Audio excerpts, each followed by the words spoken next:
Here we are. We're live. We're live. We're live.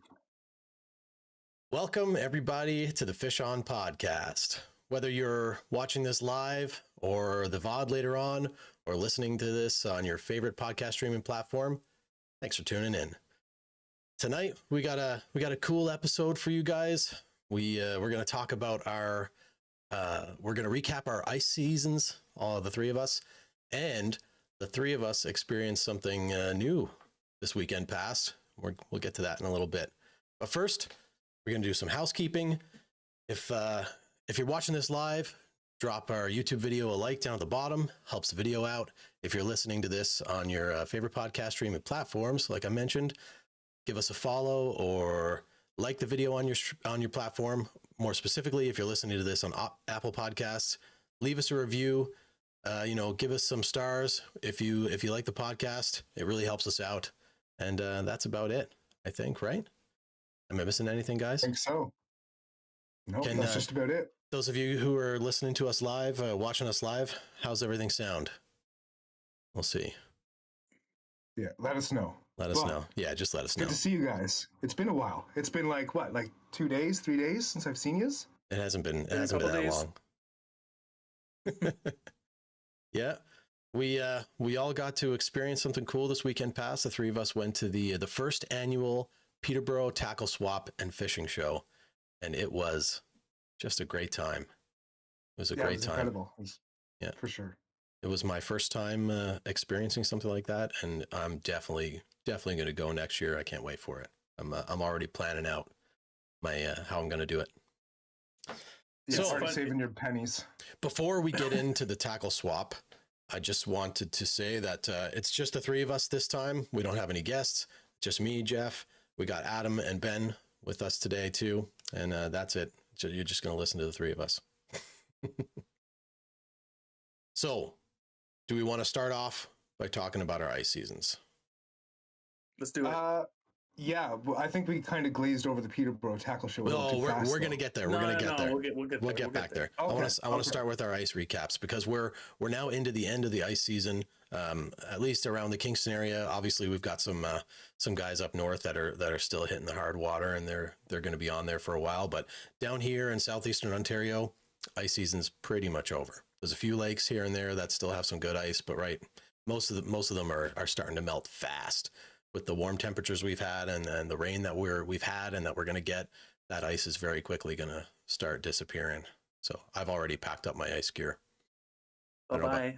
Have you guys still packed up your stuff, or are you still hoping to get one more trip out? I still got the spud bar in the car. So what about you, and Adam? I've been sorry. My stuff's been packed up. I haven't used it in like a couple months, so it's ready to put away. You've given up fishing, haven't you? You stopped fishing. I think that's what I heard. Yeah, it's what the grapevine says. I just realized I'm too good, and I don't want to put you guys to shame. I want to make sure there's fish in the lakes for everyone else. So I just figured I'd hang up my hat. That's very noble of you. Very noble. Yeah. Yep, I'm a true environmentalist.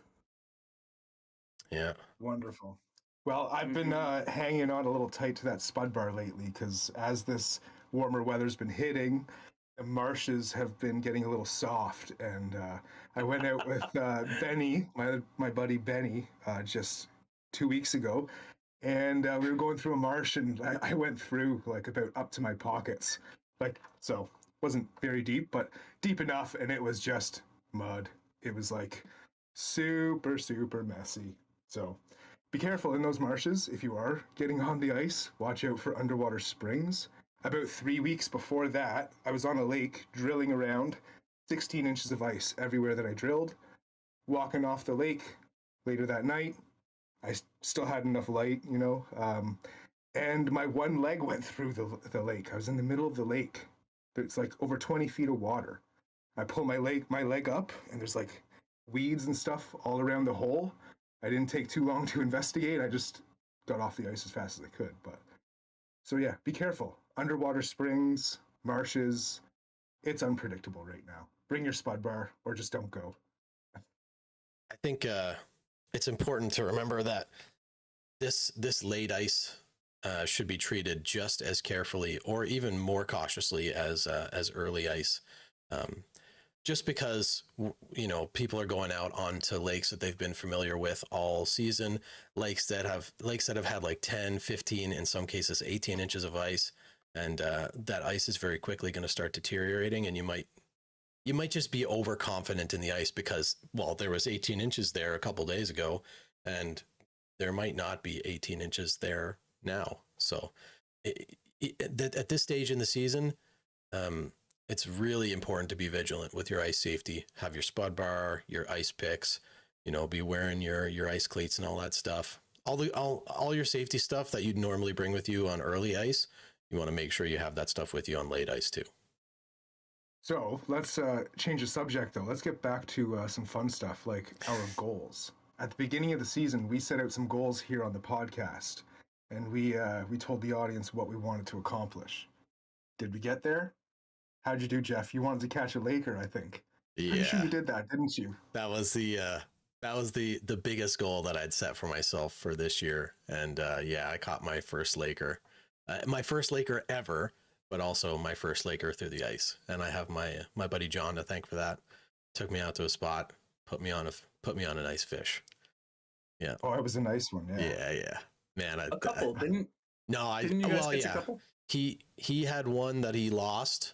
I don't know what happened. He had a lot of tension on that fish, and the rod was literally just like, it was doubled right over, and then it just went straight. I don't know what happened. Yeah. So I caught that, but I ended up catching that one big one, and then I caught a very, very small one a little while after on that same day. So the biggest lake trout and the smallest lake trout I ever caught. What about you, Ben? I accomplished a couple goals. I think all of them.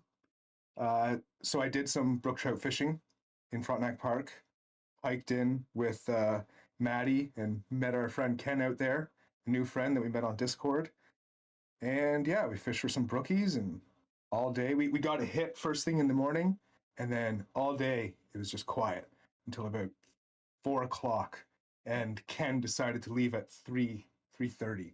Half hour after he leaves, we get a couple fish in a row. So yes, accomplished that goal. And then also I did end up catching a pike that I had to hold with 2 hands, and I'm just finishing that video right now. Super stoked to get that video out. And then I kind of caught some crappie. I mean, not really slabs, but I was hoping to get some crappie, and I got a couple. So, well, that's good, man. Accomplished. Yeah. You caught that pike, and you know you got your hike in for your brookies. That was a good video. Thanks. Adam. Saved the best for last. I got something in my throat there. Do you guys have the sound effects board, that crickets noise? Can you hear the crickets? I was getting ready to hit the hit button. Bow, bow, bow. Wow. I went out a few times this year. I went out on my own, or I went out that one time with Jake, and we did all right. But I didn't have a ton of time, honestly, to get out and do the kind of trips that I wanted to do. So if I could get out, I went out with my kids. And I don't know if Jeff, I mean, you've been out with your daughter fishing, and Ben, if you've ever been on the ice with kids, I don't know anyone listening. It's kind of like a full-time job, just managing the situation. So I every time I took the kids out, I got skunked, which of course just sets this tone for them. Like, oh yeah, okay, Dad, we're going fishing. Mm-hmm. Don't forget the tablets and the snacks, because we'll need something to do. So it's still fun. I'm glad we got out. They did enjoy it, and anytime I asked them to go ice fishing, they would be like, let's go, because for them it was just this fun thing we could go and do out of the house. But I think I set a goal of catching like a good sized fish through the ice this year, and That didn't happen. I think I also set a goal of building a Smitty sled and making a video and like doing all this stuff, and that didn't happen. So my ice season was a bit of a flop. But I got out, and Those brookies, so you're forgetting about your brookies. Those were well, decent. I haven't forgotten, but I didn't set that goal. Like that wasn't a goal of mine. I've had a goal of like catching, like brook trout as a species is something I've really wanted to catch more of for a long time. So in that respect, like yeah, I caught a few when Jake and I went out, and I caught, uh, I got my PB is 14 inches, 14 inches. Woo! So It's a nice one. and I'm super happy about that. It was great. But as far as like goals that I had set for myself for season this year, so we can't all be winners, boys. You guys won. That's right. I lost, as the sign says. Read them. I'd like to ask the audience, and we'll get to it later on. But what was your goal? Or no, sorry. Like, what fish did you catch this year that you were really happy with? Like, did you guys catch anything super impressive? Let us know. Like, what was your favorite fish of this season? You know, Adam, it's okay, man. That's the best thing about fishing, is that if you didn't get out as much as you wanted to, or you didn't accomplish what you wanted to, there's always next season. There's always next. There's always going to be another. There's always going to be another ice fishing season, and you don't have to worry about it, man. You'll get it next year. And it only makes that win taste so much more sweet. Guys, settle down. I'm okay. It's gonna be fine. We're just trying to lift you up, buddy. Right. You know, we're trying to encourage you. I'm not down. It's all good. It's all good. You sound down. No, I enjoy any time that I can get out and just be outside, especially with the kids in the wintertime, particularly. It's tough to get out. It's a lot of work. I mean, just if you've ever taken your kids sledding, just the snow pants and the gloves and the hats and the snacks, and you got to prepare in case one of them has to use the washroom. Like, all that is enough. And then you throw everything you need to do ice fishing on top of that. So I'm overwhelmed already. Yeah, exactly. So regardless of all that, it's still great. Like, I got a lot of really nice sunset pictures this year. So there's that. Skunk set, nice. But just, to be honest, just to be out there, to be there for those sunsets instead of being at home on the couch doing whatever else, I really can't complain about that. So for sure. Yeah, yeah. It's always, even when you get skunked, it's nice to be outside with the family. But to your point, it is a mission. If you're taking your family ice fishing, especially if you've got, young children, it can be an absolute task to try and keep them occupied while you set everything up. You set up the tent, you set up the heater, you set up your flasher, you get your holes drilled, all the good stuff. And it's a lot of stuff. It's worth it, though. It's worth it, even for the skunk, because usually kids are happy to just like kind of be out there and do some things that they might not have ever done before. But well, that's it, right? Like, they get to see some cool stuff. Just even being able to look down in the holes. Like, I've had them looking down and be like, "Oh, did you see that? Did you see that?" They'd be like, "What? I'm like, "Oh." And actually, that reminds me, we were out one night and I was showing the kids how the sonar works, and we got like a huge mark. So I was like, guys, okay, that's a big fish. I don't know what that is. And we were playing with it. They could, they're following the lure. They can see what's happening. I'm explaining to them what's going on the screen. And they're all like, "Oh, Dad, catch it. And of course I didn't. So, but like just that, those moments, a lot of kids, a lot of people don't ever get to experience anything like that. So, I'm certainly grateful for that. And like I said, I really can't complain. It's true. We get to take our families on some pretty cool things that a lot of families don't get to experience. You're definitely right on that. Mm-hmm. We live in an awesome place for that. That's for sure. Yeah. Oh yeah. Yeah, that's for sure.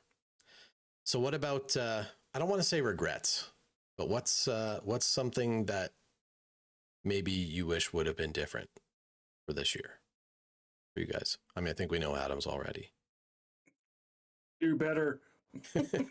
Catch more fish. Yeah. Yeah, I don't know. I don't know.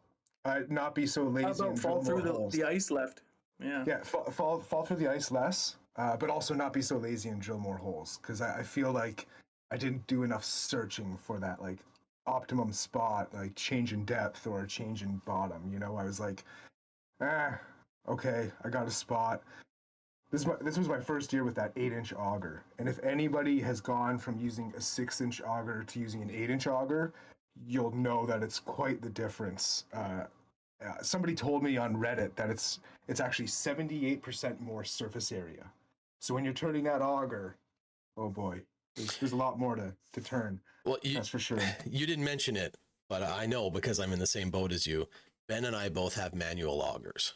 So that's why going from a 6-inch auger to an 8-inch auger really sucks. It's not so it's not so bad early season when you're on like, 4 to 8 inches of ice. But once you get into like mid-season, late season, when you're sitting on like, 12, 18, 2 feet of ice, trying to go through 2 feet of ice with a manual 8-inch auger is so painful. And I feel you, man. I'm in the same boat with wishing that we had drilled more holes. But to our defense, with manual augers, there are only so many holes you can punch with a manual auger in that thick of ice.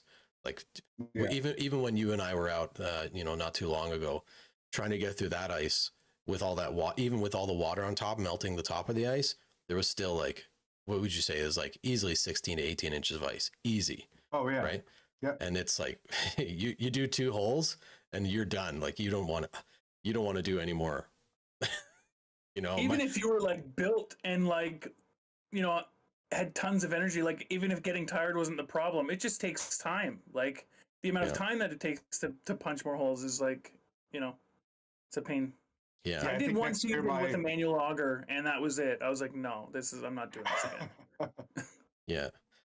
So that's one of my regrets is not being able to grab some sort of electric auger, whether it's a drill or something like one of the Strike Masters or the Ions.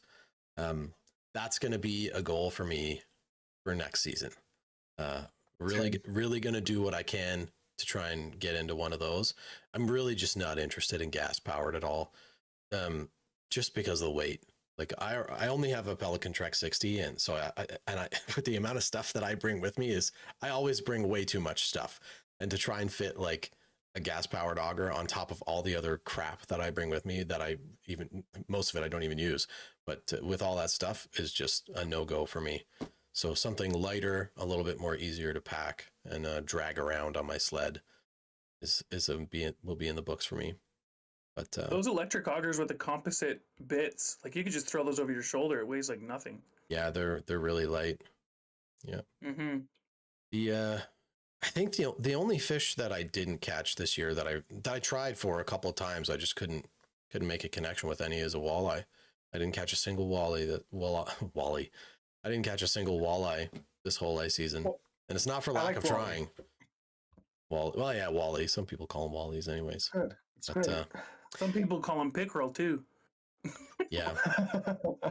Sorry, I didn't mean to start that. We're not talking about that this time. That's for another we don't time. want to start a debate. That's a hot subject there. We're not going to have that conversation on the Fish On podcast. It'll be too controversial. We'll all lose viewers. That's funny. So something I didn't. Oh, sorry. No, you go. Done. I was done. You're done. You're good. Go for it. Something I experienced this year and I have never seen before is when a wind blows your tent shut. It happened twice. Adam and I and his brother Josh, we went out fishing and we had everything strapped down, but we still had, like the roof came in and the side came in. And then also when I was out with my buddy Benny fishing for Lakers, and it was like, 70-kilometer gusts. And it was nasty. He's fishing. He's like bent over like this near the edge of the tent, and the side of the tent from the opposite way that the wind was coming from. Wind's coming from this way. Tent pops in and just taps him on the side of the head. Oh. He was lucky he was not like 6 inches closer. He would have been beamed so hard. Yeah, those hubs aren't soft either. They do some damage. especially when they rocket in like that from popping from the wind, is wild. I had that happen to me when you and I were out, actually. I think it was that time, maybe it was a different time. Anyways, the top, I remember you saying that. Yeah, the roof came down, and I had all four sides anchored, right? Of course, I can't anchor the roof, so the sides are all flexing. The wind was crazy. You'll see, man. I'm working on the video right now. You'll see how nuts the wind was. I've got it pretty good on the video, but the roof caved in, and the top of the hub just like cracked me right on the top of the noggin. It hurt a lot. I bet. Yeah. Brody here says he got a hub in the head from the wind. It almost knocked him out. Yeah, it hurts, man. That's the first time that's ever happened to me, and it sucks. Smarties suck, so I can just imagine what that would be like. Yeah. You just reminded me, Ben. It wasn't my fish, but when we were out that time you were just talking about with the wind, my brother caught that like gigantic perch on the first drop. We just set up mutated perch. It had like double dorsal fins. Like anyway. It was like super brightly colored. It was so bizarre. We had just set up. It was crazy windy. We didn't get the spot that we wanted, but like you and I were getting our cameras set up and like changing lures and stuff. And I just gave my brother a rod. I was like, here, just throw this down the hole and like see what happens. He didn't even have any electronics. And I just hear him. He's like, I think I'm on. Oh, I'm on. And he pulls his freaking perch up. It was so fat, like a massive perch. I have all that footage. I haven't done anything with it yet, but I'm wondering, maybe I'll save it for next year. Actually, that might be a good idea because it's a little late now. But yeah, it wasn't my fish, but it was a nice big fat juicy perch, so that made that day fun. And then I caught. I did catch a fish. Yeah, you did. The smallest fish. It was like a bluegill, like that big. It was the size of a toonie. Yeah, it was giant. It's like one bite bluegill. That's okay. I didn't get anything, so. Yeah, that's okay. Oh, I almost forgot. When we're going back to the goals, it wasn't a goal, but I caught a bowfin through the ice. That was cool. Yes, you did. I just watched that video the other day. Yeah, that was a fight. Cool. Those are weird fish, man. Like they are oddly heavy for the size. Like the one that I caught wasn't huge or anything, but it was heavy. It was a beefy fish, man, for the size of it. They have a lot of weight. I don't know if it's like maybe their meat is more dense or like their bones are more dense or something like that, but they're a hefty fish for sure, and it fought like crazy. Yeah. I can only imagine in the winter. I've seen them fight in the summer and tried to hold them in the summer, and they're like just pure muscle. They're so tough. I didn't know how to hold it. I tried to like get a finger into some kind of a gill flap, and honestly, I couldn't find a gill flap. Like the way that I don't understand where the gills are, and I didn't have enough time to like try and figure it out because I didn't want to have the fish. I didn't want to like examine this fish while it was out of the water because was intending on releasing it. So I didn't want to take too much time. But I couldn't find a gill flap for me to get my fingers into so that I could hold it. So I had to use my lip grippers, which I hate using because the ones that I have are kind of garbage. And if you're not careful, they can harm the fish. But I had no other choice because otherwise I was going to have to lip this thing with my thumb, and they have some pretty sharp teeth. So, I've done that. Ooh. But they're a fascinating fish. Yeah. So just on that, I can't remember what it's called, but they have one of those organs where they can gulp air and actually breathe air. They can last like days out of the water. So you could have sat there and played around with it for a while. Would have been totally fine. Oh, I had no idea. Well, trying to be ethical. I mean, you would never expect that, especially if you didn't realize like, this fish probably has lungs. I'll just fiddle around with it for a while.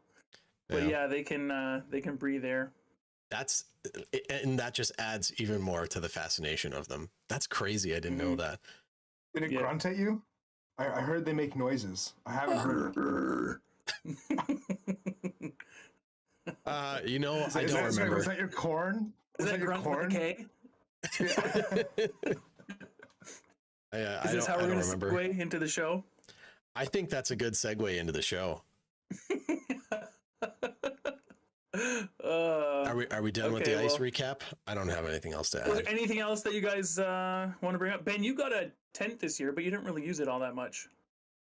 No, I don't like dragging it out and setting up if I don't need it. I mean, I've done however many years without the tent already. It's like I only got it for those days where it's like -30 with the wind chill, and yeah. Other than that, I don't want to be bothered with the tent. I'd rather stay mobile and pull less on my sled as well. Yeah, that's huge for me. So, but yeah, no, I got the tent. I love the tent.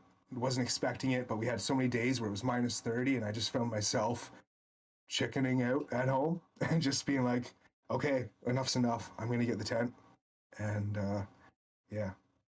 So that was for nice. Some situations, it's kind of ideal. Yeah, I got a pretty sweet light fan too that I'll show the YouTube channel at some point, but I'm testing it out right now.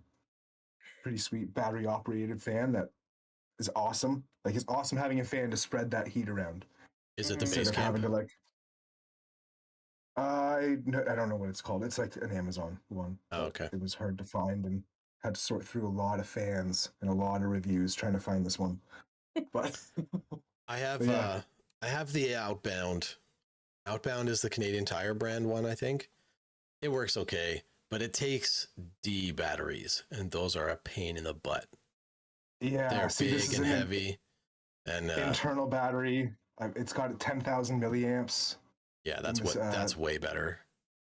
Yeah, it's ideal.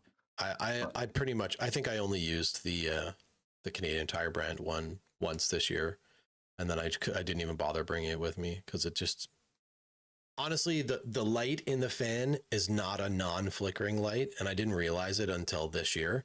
So when you have the light on, and like, you know, for us, we're recording our YouTube videos, it makes the light flicker on my face, and I didn't realize. So after I realized that, I just stopped bringing it. I don't even use it for the fan, because even the fan, so like the actual fan blades are made of like this foam material, so they're pretty quiet, but it still makes like a ticking sound, and it's just audible enough to be able to pick up with my microphone or any of the onboard mics from the cameras that I use. So it's a bit annoying. That's annoying. Yeah. Just a video editing or video shooting tip. Sometimes you can eliminate that flicker if you change to 24 frames or 25 frames. If you go between the two, that might help. Usually 30 frames will pick up flickers and stuff. Yeah. Anyways, just something to keep in mind. But I shoot with GoPros, so I'm in 60 frames always. You can go to 24 on a GoPro. I shoot in 24 on a GoPro. Yeah. I shoot in 60, but then I downscale it. But well, that's not a conversation for right now. Yeah. We're getting a little off topic. This is turning into a YouTube masterclass. No, I'm just kidding. There is one more thing that I just remembered. I got to try out an underwater camera for the first time this season too. I asked. That looks awesome. I asked in one of the fishing Facebook groups that I'm a part of if somebody would let me have one that I would borrow, and a local guy named Andrew like answered that call with bells on for me. And he was very, very awesome by letting me borrow his camera. He actually let me have it for like 2 weeks, even though I only used it once. That was a really cool experience. It was a Markham 485 model one. I don't remember. There's a couple of letters in there. I don't remember, but it was a really cool. Yeah, there you are. Andrew's in the chat. That's awesome.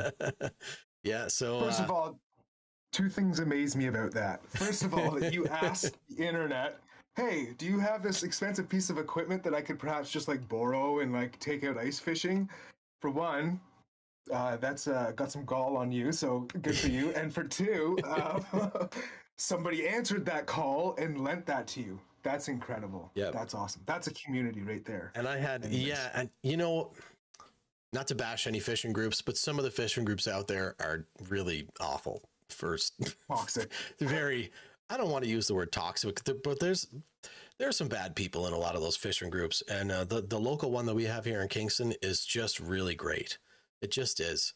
I don't know how much moderation it takes to join the Fishing Kingston, to like moderate the Fishing Kingston fishing Facebook group, But there's none of that like toxicity or that hate, or, you know, when people come onto that group and they ask questions, like people just answer. There's none of this like, oh, learn yourself, or, you know, like, you know, put in the legwork, even though that stuff is true depending on the situation. You know, everybody has to put in the effort to find new spots and stuff, but it just seems like the people in that group for our local club, or not club, our local group, they're just so much more helpful than a lot of the other fishing groups out there. So shout out to Blue Rock Charters for organizing probably the best fishing Facebook group that I'm a part of. But yeah, back to the topic at hand. Andrew let me borrow his underwater camera. It was awesome. I caught some nice pike and some nice crappie, and that was fun. I'm working on that video right now too. So, and that's the last thing. I promise. I don't have anything else to add for my ice season. That did remind me of the time I went out with my buddy Matt this year. We went to Simcoe, the big Simcoe trip. That was kind of a we caught a bunch of perch. Like, we were on fish all day, which was very different from the first time that I fished Simcoe, because at like noon the fishing shut completely off, and there were a few people that I talked to and just had mentioned that, and they said, yeah, that's very typical. But we were catching, like, there were schools coming through constantly all day.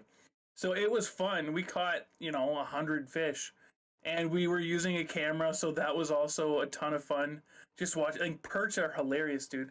They'll sit at your lure and they'll swipe at it, but they'll totally miss. And then like another one will do the same thing. They're like way off. So that was entertaining. But I did catch it. They weren't big, but I caught 2 perch on one rip and wrap, so that was kind of fun. That was a first, I guess you could say. I accomplished something special this year. Perch chandelier. That's right. Yeah. We ate them. That's a great ending to the story. I like that. Yeah, we ate them. All right. And everyone lived happily ever after. So Peterborough Tackle Show. Yes. Tackle Swap Fishing Show. So Tackle Swap Fishing Show. Before we get into the nitty gritty there, I just wanted to make it known, because I don't know if everybody realizes this or not, but the Peterborough Tackle Swap was formerly known as the Bowmanville Tackle Swap. So they used to do that in Bowmanville, and I guess I think it was you, Ben, that was telling me. Somebody was telling me that maybe they just outgrew the venue that they were doing in Bowmanville, so they moved it to the Morrow building here there in Peterborough. But yeah, just wanted to throw that little tidbit out there. Well, I think they've officially outgrown that venue. Oh yeah, yeah. That's a good place to start. So Adam and I showed up about like 9:20. Doors were supposed to open at 10, and Jeff, you must have showed up at about like 9:30. Yeah. Adam and I got to a place in line where we weren't quite outside of the parking lot, but about halfway outside of the parking lot. By the time Jeff showed up, Jeff was outside the parking lot, down the street a little while, and then shortly after you got there, what did you see, Jeff? Yeah, the lineup was enormous. I will say this though, around the block. Yeah, so before we get too much into like how bad the lineups were, like it went fast. As soon as they didn't open the doors until 10 o'clock. So I think it's important to note that, right? So obviously people are getting there early. You've got the diehards who are probably there super early to make sure that they got in really fast. Actually, sorry to interrupt, but Canadian Shield Man was third in line. Yeah, so Jake. So leave it in the chat there, Jake, what time you actually got there to be third in line. If he's still here. He said he has to take off. But oh, well, if you're still around, let me know, because I'd love to know what time you got there. But yeah, I showed up about probably 10 minutes after you guys, and I was way further back. Like in between the time you guys got there and the time I got there, the line had probably tripled in length within 10 minutes. And then within 10 minutes of me getting into my spot in the lineup, it had probably doubled or tripled in length again. So it like the lineup went out the parking lot, and then it hung a right down the street, and then it curved again around the street behind the Morrow building by the time, right before they opened the doors. I think at one point somebody said the line was like over a kilometer long.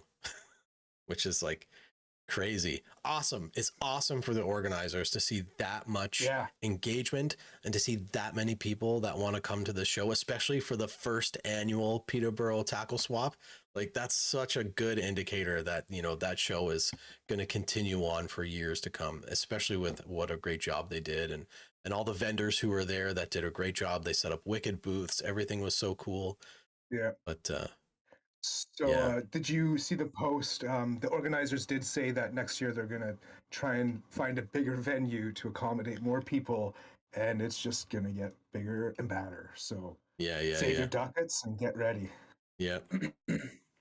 So on that, what's kind of neat, and when we were there, Ben and I were doing interviews with some of the guys in the Instagram fishing community that we know. You included, Jeff. And Andrew from Average Ontario Angler said something that, like, I hadn't really considered, but he was totally right. And it was that, you know, because I've been to the Sportsman Show a few times.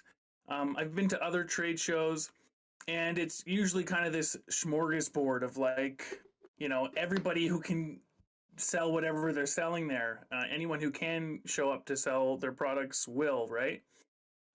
But this show was specifically for fishing. And even though it was, you know, just a fishing show, it was insane how many people were there and like how many people show up. And people were coming from all over the place. Like these weren't like you guys. You guys are, you know, drove 2.5 hours to come. So the fact that it was so big. Sorry, go on. Andy, yeah, that's right. He came from far too. But the fact that it was so big, and you know, and it was just this fishing thing. I'm excited to see what it looks like next year. It should just be bigger and better. I mean, when you hear about fishing trade shows, like, you know, you can imagine all the big vendors that are there. Like, of course, Garmin was there, Shimano was there. A lot of like the local bait makers were there, and some of the bigger names too, like X-Zone Lures was there. And then you've got the bigger tackle shops like Peterborough Pro Tackle had a big booth there. But in addition to all that stuff, what's really special about the Peterborough Tackle Swap is that it's like there's just regular people that don't have businesses for you know, per se, that just have so much tackle that they could lay it all out on a table and just sell it. It's like a half of the show was like vendors, and the other half of the venue was vendors, and then the other half of the venue was just people selling their own tackle at just ridiculously good prices. And if you have a keen eye, you can find some really good deals on some really good stuff there. And I think that's a really special piece about the Peterborough Tackle Swap that you don't see in a lot of the bigger trade shows like the Toronto Sportsman Show. I don't know. I've never been there, but do they have stuff like that there, or is it just all I've like never vendors? seen anything like that. So, yeah, it was a really cool experience. If a bit overwhelming. Yeah, it was almost like a farmer's market. Yeah. Like on that side, like the same kind of concept, which is super cool. Yeah, and of course, you know, they had prizes and door prizes and stuff. I think Garmin donated a fish finder. I think it was the Vivid 5 CV, whatever model the 5-inch Vivid model is. And then Peterborough Pro Tackle donated, I think it was a 75 SV, or maybe it was a 95. I don't know the exact model, but that, and they had some mystery tackle boxes and stuff they gave away as door prizes. I think some reels too. I think the Pro Tackle was giving away some reels too with that spin the wheel thing. Yeah. Pretty sure the guy in front of us got a reel. Oh, that's cool. I got a buff. I got a buff too. I got nothing. I lost my ticket. So what was the coolest thing? What was your favorite thing that you saw at the tackle swap? Me? You go ahead, Jeff. Yeah, you go ahead. I think there wasn't, I wouldn't be able to pick one thing that was my favorite. I really just enjoyed the whole thing. It was really overwhelming for somebody like me who had never been to a show like that before. But I loved the whole thing. Was my favorite. And I think it's really cool that they intermingled, you know, retail vendors with, you know, flea market style vendors. That's all. That was my favorite part about it. Just being there was my favorite part. It was cool to experience that. It was really cool to meet people that I've only ever seen on Instagram. You know, like that in and of itself has a lot of value to me at least. To just be able to meet some of those people in face to face and say hi, like, you know, I think that's really cool. Yeah, for sure. Yeah. That was kind of part of our goal too. Like we thought like, you know, we could meet these or like run into these people and interview them, but also like it gave us a chance to like hang out with them for a couple seconds and like say hi and catch up, a reason to chase them down other than just to be creepers. You mean that's your excuse? Yes, I am just a creeper and I just wanted to like go and find everybody I could. But what was your favorite part about it, Ben? well, Adam first, I asked you guys. Well, I'm gonna feed off what Jeff was saying. I thought it was super cool to see some of the people that we know from YouTube and Instagram, meet some people we've met before, also meet some new people. But it was cool just to see all these familiar faces in the flesh. Like there were people we didn't get a chance to talk to, but like I know from Instagram and like I recognize a lot of these faces. And I honestly wish I did a better job at like introducing myself and going to meet these people. Because I wouldn't hesitate to like comment on their photo on Instagram, and then I see like the real person. I'm like, oh, what do I say? I don't know what to say. I can't just like say what I would say in a comment. So it was kind of this weird thing, and I don't know if that's because like, you know, it's been 2 years since any of us have been around that many people. Like I'm not sure what it was, but in any case, it was still really awesome to see all those people together, kind of in one place for the same reason. Yeah, absolutely, man. Absolutely, I agree. There was And a lot yeah, of cool tackle there as well. Like a lot of the used stuff. I wish I like.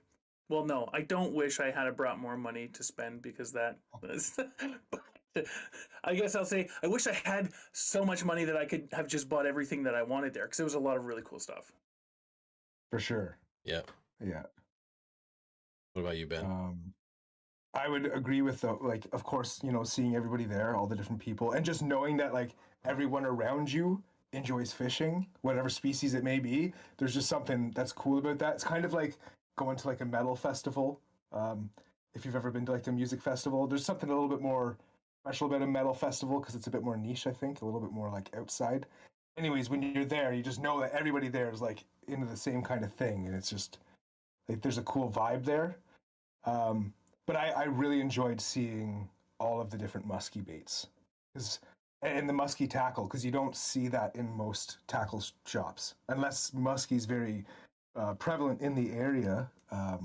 But even then, it's like it's hard to find a lot of the lures and see a lot of the stuff. I mean, I'm hearing about a lot of the baits and stuff on podcasts, so I'm going and checking them out. I'm being like, oh, there's a shallow raider. There's this. There's that. I haven't seen that before, and so that was cool. You're right, actually. There was quite a bit of musky stuff there, and I'm wondering now if it's because it was in Peterborough. Like Kawartha Lakes is known for its musky, so I wonder if that's why there was so much of it. But there were a few booths there that were like strictly musky stuff. Yeah. And even then, like you were saying, Jeff, the guys like down at the end selling all their used stuff. There was a ton of musky stuff there too. So much, like, they had all kinds. so much. Musky sir. Yeah, and I was super thankful for that after looking at some of these beautiful brand new musky cranks, and then you look at the price tag. Oh, $120 for a crankbait. Okay. Well, let's go check out that used section, eh? Yeah. And yeah, got a few cranks for like $15, $10, so that's pretty good. Was happy with that for sure. I can't believe that beaver bait, that chipmunk bait, that Canadian shield man got, that Jake got. Theodore. Huge. It looks like a whopper plopper for the audience. Like imagine a giant whopper plopper that's wood, and it looks like Theodore the chipmunk. It's about the size of an Nalgene. It's like the size of my Nalgene. It might even be longer. Like the body is the size of the Nalgene, and then there's the tail, right? That thing is huge. Yeah. Oh, nuts. Wild. I can't wait to see what dragon he catches on that. Oh man. Wild, wild, wild. Adam got his Bought first bucktail. my very first bucktail from Dadson Blades. Those guys said the guys at the booth said they fish in the Kawarthas a lot, so I just said, well, I'll take whatever you recommend then. So I'm pumped to throw this. I think they're size 8 blades, so they're not huge, which is great for me because I don't have like real heavy musky gear. But I'm super excited to throw these when in June. That'd be cool. I got to chat with them a little bit because I'm interested in starting to fish for muskie. I don't currently. I never have targeted them. I don't have any gear that I could target muskie with. But I was talking to Pete and Joe at the Dadson Blade Baits booth there, and they said that one that you have, and they had another one that I think it was a single blade one that they said you could easily throw with heavy bass tackle. And I've always been under the impression that if you're fishing for muskie, you need like proper muskie gear, not just for you, but also for the health of the fish. So, you know, you're not fighting it for too long. You can reel it in and get it unhooked and make sure that there's not too much stress and strain with the fight, so that the fish doesn't perish after you're done, right? Because we want these fish to release and live. But yeah, it was a big surprise to me to learn that you could throw some of those Dadson Blade Baits, like the smaller ones, on heavy bass gear. And that really lowers the barrier to entry for muskie fishing for a lot of people. Because I can't right now, I can't afford to drop like Pete said, $1,000 on like a good muskie setup. It's just not that money has to go elsewhere for what I'm doing, right? But knowing that I could pick up some heavy bass gear that I could use for fishing for big bass or certain types of bass presentations. Well, like for frogging and flipping. Yeah, exactly. Right. That kind like of stuff. You want a rod that's like a pool cue. Yeah, really. like heavy bass gear, right? So it's cool to know that I can get some dual use out of stuff like that and still reasonably target muskie without risk of harming the fish. For sure, there's a bit of nuance to that. Like you totally can do it, and it'll get you started. You just understand it's gonna put like a heavy toll on your bass gear, and there's after a few muskie, there's a good chance your reel might just blow up. So just be warned and be careful. That's assuming you catch the big ones like the one you caught. So, I don't assume that I'm going to just catch like a 54-inch muskie with heavy bass tackle, especially not in the areas that I fish in. I'll take you out. I'll take you out. Ask Ben. I know where they're at. Yeah. Adam's apparently the one that put me on the fish. It's true. I saw the video. You wouldn't have done it without exactly. him. I said, look, so Ben, you guys cat's over there.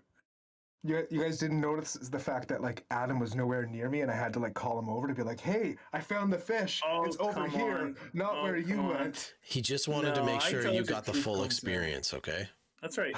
I said, you go left, I'll go right, and I'm going to go catch bass. Call me when you catch a muskie. And it went exactly to plan. So when are you going to start your muskie guiding business, Adam? Well, I started it. That's true. First client, did he pay you at least? No, I was just say first one's free. Yeah, okay. Always got to get him hooked, But back to the and I know we're kind of off topic now, but that's okay. Yeah. It doesn't really matter. Back to the idea of using bass gear for muskie. I think it's important to point out, and like you said, that it kind of brings that barrier of entry lower. It's important because that's what I did last year when Ben and I went out. I've got a rod that I picked up for flipping, so it's a mag heavy. It's like between heavy and extra heavy for flipping, and I think it's like a 7-foot rod, so it's not particularly long. You can't make bomb casts with it. I did buy like a musky reel. It's like a 300 or 400 size. What is it called, Ben? You've got the same one. It's an Alley Joy or something like that. Alios? I think it's an Alios. Yeah, something like that, yeah. By Piscifun. This is fun. I don't want to say that too many times because it could come out wrong. So, um, so I had a decent reel for it, and I had some heavy bass gear. But like, I'm in the same boat as you, Jeff. Like, I can't drop that kind of cash to get all that gear. So I would rather use the stuff I have. I also have like a salmon rod that I bought for like casting at the pier. So it's a 9-foot rod, and it's heavy. It's got like a medium action, actually, like medium heavy action. So it's fairly soft, but it's a big rod, and I'm not worried that thing's not going to be able to pull him in. I've got heavy line on it. I've got the leaders. Like, there's a few things that are kind of important. The leader is really important. If you're going to spend money, on anything, it should be something like that. You don't want to risk actually hooking one of those things and losing it immediately along with your bait because you don't have a good leader. So there's a couple things you really should have. A net is another thing. But yeah, if you don't have to buy a musky, I mean, Ben knows how much this stuff is. He just bought a musky rod on the weekend. Now he's got to buy a reel for it. Well, talking about talking about the leaders and stuff, like you said, and that goes back to what Ben was talking about when he was looking at the musky cranks. $120. If you're going to spend $120 on one bait, you want to make sure that you're not going to get bitten off on the first fish you catch with it, right? So I don't know anything about musky leaders, but I would imagine you use some pretty hefty fluorocarbon, or maybe even like some steel leaders or something like that. I don't know. I've heard that musky can sometimes just chew right through a steel leader too, but I don't know. What's your thoughts on that, test, I suppose. If you're looking at like 100-pound fluorocarbon, right? I don't know. Is that like a normal? That's what I use. So Jake, Canadian Shieldman, gets me he gets me stealth tackle leaders, and he's a guy that just does leaders. He does all sorts of leaders for different types of baits, so you can get different actions out of your baits. Anyways, so I use ones that have a clasp on them. They're tied, glued, and crimped. Wow. And it's 100-pound fluoro. I think they're 12 inches, or they're either 8 inches or 12 inches. I forget how long these leaders are. Yeah, and just a heavy duty clasp on it, heavy duty barrel swivel on the other end. And then that's going to... Isn't a 100-pound fluoro leader considered like bare minimum? Like, usually guys probably use like 150, no? But I've also heard of guys using 60.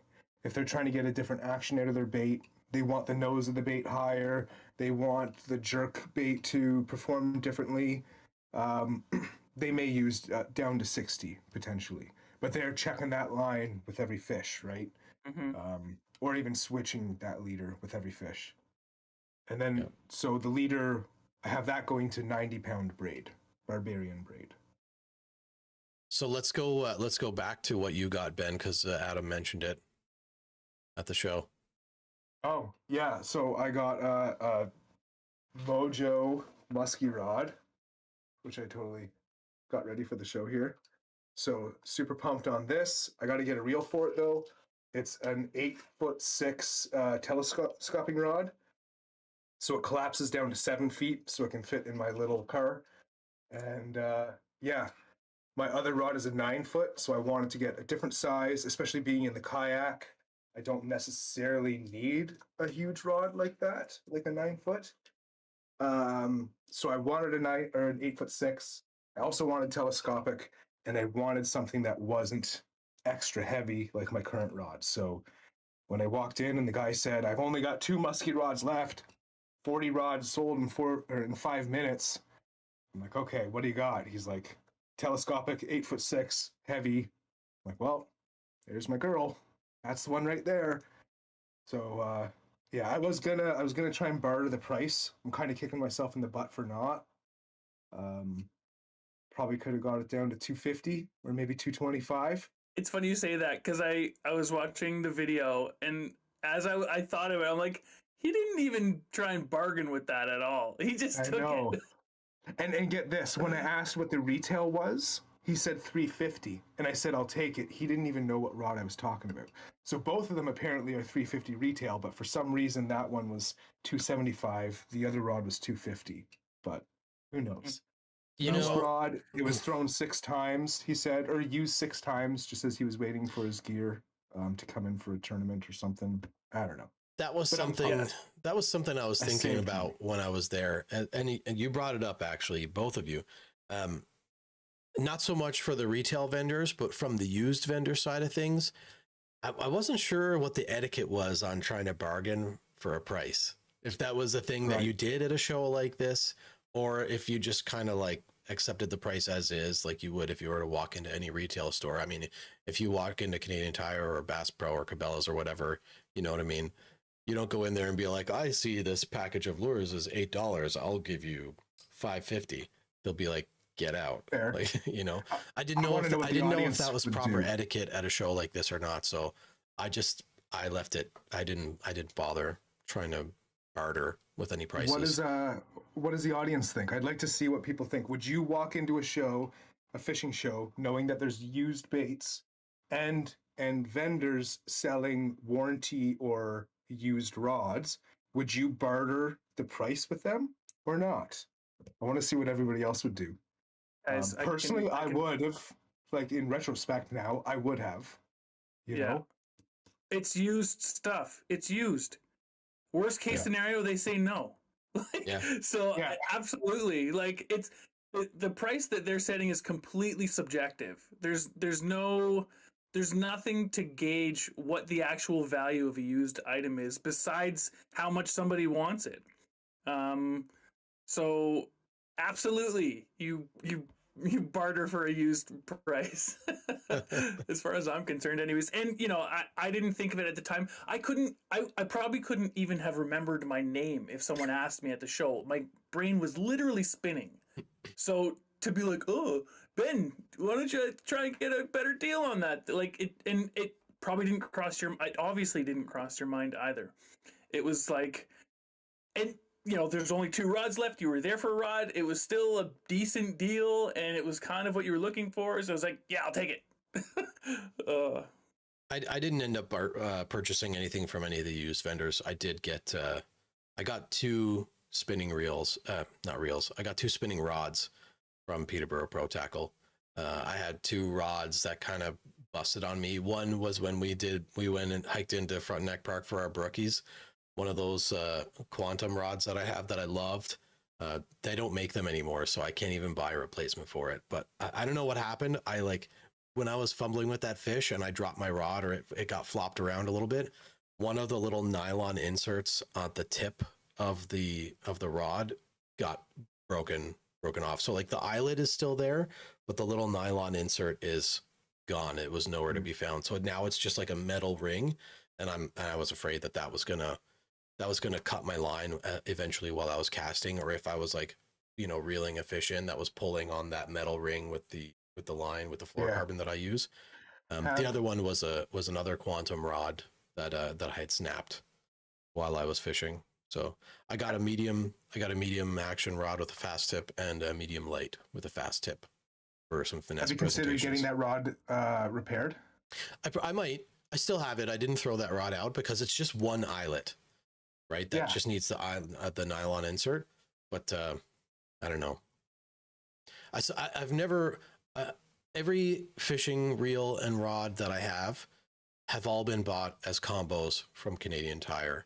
And in my mind, like that particular combo, the Quantum Advocate, was like, man, I've caught some really nice fish on that rod and reel. And in my mind, I have no reason to buy like, you know, more expensive, kind of bigger. Not that Quantum isn't a big name brand; they're a big name brand. But to like go out and purchase a rod and a reel separately, this would be the first time I've purchased just a fishing rod, and then I already have the reel for it. But I'll tell you, these Shimano Scimitar rods are so light. They're both 6'6" rods, so like, you know, kind of standard size. But man, they are so light, and I'm excited to use them because everything that I have is kind of budget. They're all Canadian Tire specials. No rod or reel combo I've ever bought has been more than $100, with the exception of the 2 trolling combos that I bought and subsequently returned because the reels were not working properly for me. But yeah, it's the first time I'll buy like an actual quality rod. So Feels good, You're doesn't gonna it? enjoy it. yeah, I'm really excited. Both of you guys get all your equipment from Canadian Tire. Man, Hey, you know not what? all of it. I got my musky rod last year, buddy. Yeah. For me, like with the money that I can save by buying kind of like the Canadian Tire special rod and reel combos, I can put that money into somewhere else that makes more of a difference, like the baits or, you know, we're talking The YouTube. So YouTube there's a channel. lot of other stuff that I can spend that money on. But I think maybe this year, if I can fit it into the budget, I might look at some higher quality stuff. Now after handling these really nice rods, and I don't know if the Shimano scimitars are like you know, like that really high of a quality. They weren't expensive. They're only $50 each for the rods, right? So that's on par with the price that I paid for my Canadian Tire specials, you know, except sometimes it's like $100 for a rod and a reel, right? These rods were $50, so it's not like I spent more money, but it's just, I don't know, they just seem so much nicer. So we got 3 people saying that they would have bartered, but be respectful. And Jake actually did barter, and he got some flies for cheaper while he was at the show. Yeah, I remember him telling us about that actually. Yeah. I think that's kind of the move, right? You be like, all right, look, I don't want to pay full price for that thing, but if you give me this, this, and this, bargain all 3 of them together, and you got yourself a deal. You know, make it worth their while too. Yep. Can't believe you're such a prude, Adam. Such a prude. You're such a prude. You can't fish with Canadian Tire stuff. Is that it? You're too good for Canadian Tire? Well, I used to be, and then I started hanging out with you guys, and then I got a couple ugly sticks, and I friggin' love them. Yeah, right. Now, I bought the Ugly Stick Elite with the cork grip and a higher carbon in the rod, so very light, feels really nice. I actually really like the rod, and I bought them for trips because. And see, this was the mistake. So I did, because you know, I was like, I'm going to be the next Guggen Squad member. They all had really nice gear, so I was like, I gotta have the nice gear. So I spent some money on my rods and reels, and I bought this really nice spinning rod from Dobbins. I don't know if you guys have ever heard of it, but it's Dobbins Fury. It's kind of like their entry model. I've heard it was like of that. $150 for the rod, but it was my favorite rod. Like, it was just such a joy to use. And I brought it on a trip with me and ended up snapping the tip off of it. Thankfully, I only lost like a couple inches, so I can totally still use it. It's just a 6'10" now instead of a 7-foot, and a little heavier, a little faster action. But for that reason, I went with the Ugly Sticks, and I really like them. You know, particularly for that reason. So I have nothing against any of that stuff. It works. That's all that really matters to me. I'll tell you this much. So that lake trout that I caught that using an Ugly Stick rod that's not even an ice fishing rod. So I bought the Ugly Stick dock runner for my daughter Nice. to use It's when like a kid's rod. when I take her on the boat. It's a I think it's 36 inches. But man, Nice. it actually turned out to be the perfect, like, longer, heavier ice fishing rod. Man, it fought that big lake trout with no problems. I took one of my open water reels off and put it on there. And so I was using 10-pound braid with 10-pound fluorocarbon leader on it. And that held up well. But the rod itself, it was like the perfect combination of heavy and fast tip, like a heavy backbone and fast tip, to fight this lake trout and power through the head shakes and really make sure that I did not lose tension on that fish. And it was like, I think it cost me $40, man, for the rod and the reel. What about the reel? Because I think I've seen you've used that reel a few times, and I'll be honest with you, that it sounds like the spool is plastic. Like, when I hear the drag going on it, those are the kinds of things that I worry about, like especially with a big lake trout like that. So that reel in particular that I was using on that one, I had taken that apart for maintenance, and I think I broke the clicker on it. That's why you just didn't hear that really nice clicking.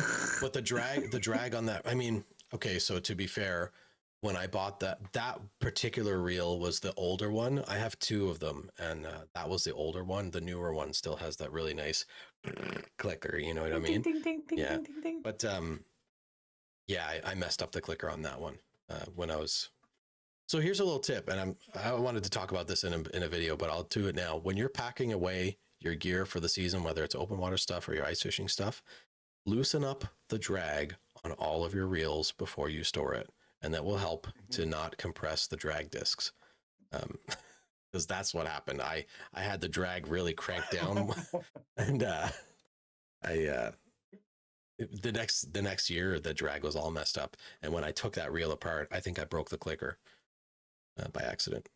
But I gotta do that. You're absolutely right, though. I've destroyed a drag on a reel by not doing that. And so actually, this kind of goes back to the whole carbon fiber thing that I was talking to you guys about earlier. This was not on the podcast, but long story short, I had this carbon fiber drag washer from a reel that I had. I had to replace the drag disc on it because it literally fused to the main gear of the reel because I left it tightened down. So I had to like peel the drag washer off, and then I had to like scrub that main gear to get all the residue off. It was such a pain. So I bought those carbon fiber drag discs, which has been great. But yeah, for sure, it's essential to loosen up that drag. You'll crush the washers, the little spring washers. Like there's a number of reasons why you should remember that, and I don't. So yeah, but yeah, to your point, like the reel handles really nicely. The only reason it sounded like that in the video is because the clicker's broken. That's good. I think it's the same when you pulled that Bowfin on, right? No, that one is another quantum combo, but that one was a smaller ice rod, like an actual ice rod with a smaller reel. Yep. Right on. Yep. But yeah, man. Anything else about the show that we want to bring up? Just that it was a great show, and I want to give a huge shout out to the organizers of the Peterborough show, because you guys just did an outstanding job. Really, really great job. And to all the vendors and all the people that showed up to the Peterborough Tackle Swap to buy stuff and to sell their stuff, everybody was awesome. And for, like I said, for my first time at a show, it was just a really, really awesome experience. I can't wait till next year. For sure. I wish that we interviewed more of the vendors. Like after when I was reviewing the videos, I'm thinking we only interviewed our friends. Like we're just a bunch of jerks that only care about ourselves and our buddies. Like we should have interviewed other people. We saw Big Jim there, you know, like kicking myself in the butt, you know. You need to get the guts to go and approach those people, but anyways, yeah. There's always next time. I was just about to sing, but I won't. Yeah, please don't. Please don't. No, I won't. You'll get nobody. Nobody will join us for the after show. Speaking of which, we've got a little after party going on Discord. There's a link in the description, I imagine. Jeff put it there, maybe. Did I put it there? Or I don't know. Maybe I might not have. But in case, we're gonna get a link in there. Yeah, we'll put a link in the description. We'll get it in the chat too. We'll get it in the chat too. Yeah. Actually, I'll put it in the chat right now.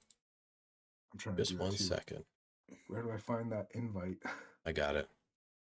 Just while you're doing that, Brody from NWO Outdoors has been hanging out, and he said that one crappy thing about living up north where he is they don't get fishing shows like that.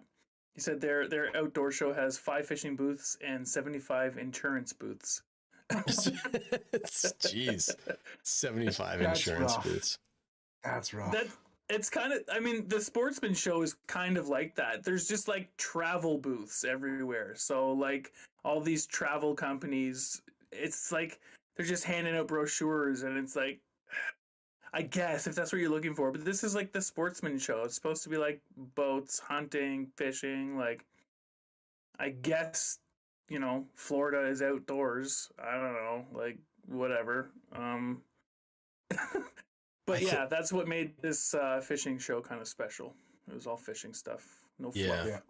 I think there's a real need for a show like that, and the Peterborough Fishing Show fits that niche perfectly because it's just fishing. And if you like, anybody who's there is there because they're either trying to sell fishing stuff or buy fishing stuff.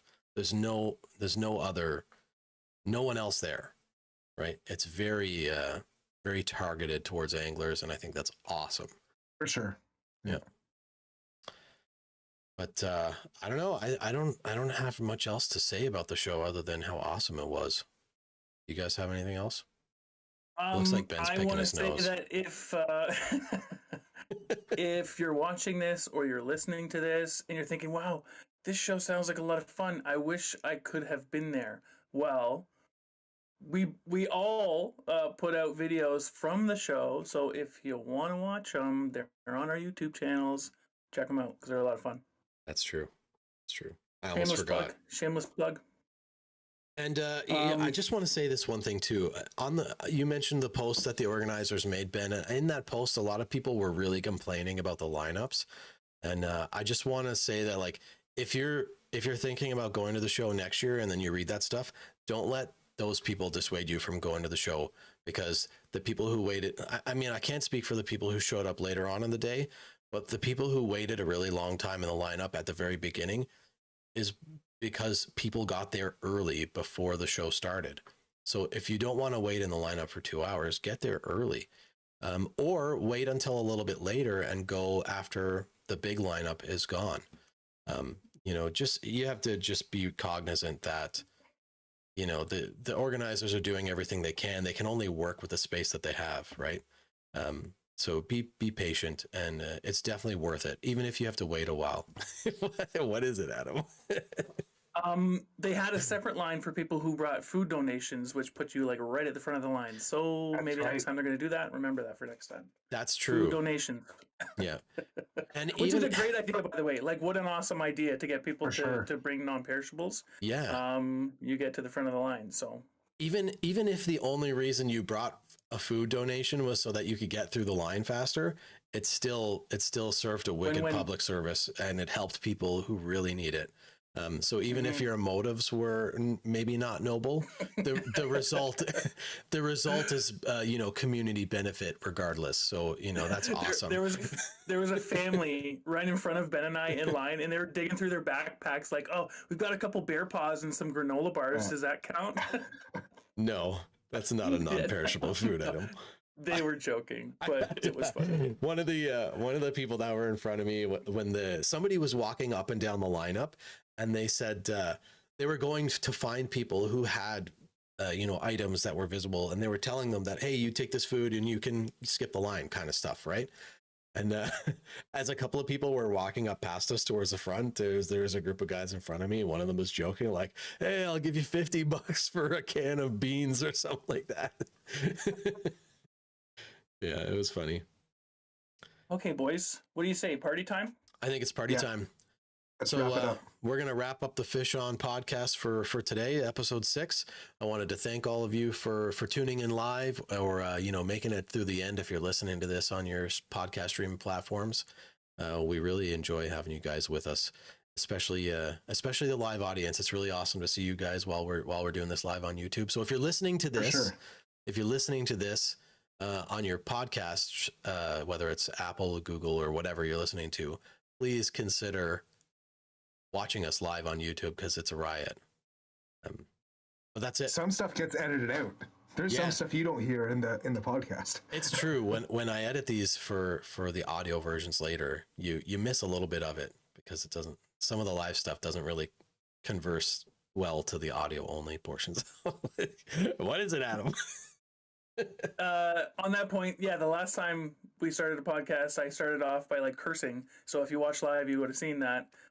But totally edited out, so it's gone now. And singing, cursing, but that's and singing. what I wanted to say. What I wanted to say was I want to hype up the next couple podcasts, because we have some very fun guests lined up for the next couple podcasts. Don't give it away. We're just working on scheduling and details. No, I'm not giving anything away, but they're going to be awesome. Not to say that our guests so far haven't been awesome, but we got some special guests lined up. So definitely check the next couple podcasts out. Well, everyone from here on out, period. That's it. Yeah, Yeah. no excuses. I mean, we're pretty awesome too. So, you know, even if it's just the three of us, you guys can come hang out with us. But it's you guys that make us awesome. So, for sure, it's our audience that makes us awesome. No, like I'm talking to the audience. Okay, the audience makes us awesome. I'm just running this thing right off the rails now. I'm surprised you included me in that. Anyways, let's call it an end. Thanks, everybody. There's a link to the Discord server in the chat. So if you want to hang out with us for the after party, click that link, get your Discord all set up, and we swear and stuff in the after party. So we don't swear on YouTube except for Adam. But yeah, it's a lot more low key and less professional. What the fudge, Jeff? Why did you say that? Anyways, thanks for watching. Thanks for listening. We'll catch you guys in the next Fish On podcast. Peace. Bye-bye.